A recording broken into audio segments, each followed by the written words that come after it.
নমস্কার, আমি সমিতা শাস্ত্রী। আজকে আবার এলাম আপনাদের কাছে নতুন এক বিষয় নিয়ে আলোচনা করতে, যেটা খুবই গুরুত্বপূর্ণ এবং খুবই দরকারি তথ্য, এবং আপনারা দৈনন্দিন জীবনে এটা করলে অনেক উপকারিতাটা পাবেন। আপনাদের পাথর, তাবিজ, কবচ, জড়িবুটি কিচ্ছু নেওয়ার দরকার নেই। ঘরে বসে ঠাকুরের মন্ত্র জপ করে আর এই নিয়মগুলো, এই তথ্যগুলো পালন করলেই আপনারা কিন্তু অনেকখানি উপকারিতাটা পাবেন। তো তথ্য জানানোর আগে আপনাদের কাছে আমার একটা অনুরোধ, যে আপনারা যদি নিজেদের হরস্কোপ বানাতে চান, যাদের জন্ম তারিখ জানা নেই, কোথায় জন্মেছেন জানেন না, ডেট জানেন না, স্থান জানেন না, এরকম যদি ঘটনা ঘটে থাকে, তাতেও কোনো অসুবিধে নেই। তো আপনারা আমার সঙ্গে যোগাযোগ করতে পারেন, তাদেরও কিন্তু হরস্কোপ বানানো যাবে।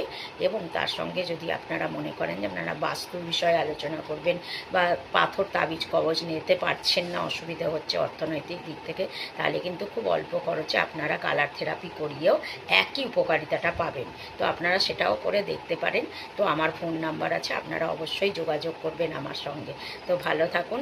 এবং আমি আপনাদের এবার আমি যে তথ্যটা জানাতে চাইছি সেটা অবশ্যই জানুন, যে আপনারা যখন পুজো করেন, মহিলারা কিন্তু মাথা খুলে পুজোটা করবেন না। আপনারা করেন ঠিকই, অনেক সময় দেখা যায় যে যখন হোমযজ্ঞ হয় তখন মাথায় আপনারা একটা উড়নি মতন দেন, না হলে আপনারা দেন না, কিন্তু তা নয়।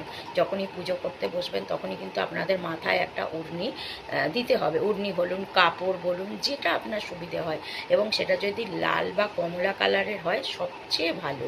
তো আপনারা যখন পুজো করবেন মাথা ঢেকে পুজো করতে বসুন। তো এটা নিয়মটা মানুন। ভালো থাকুন, সুস্থ থাকুন। আজকের মতো শেষ করছি।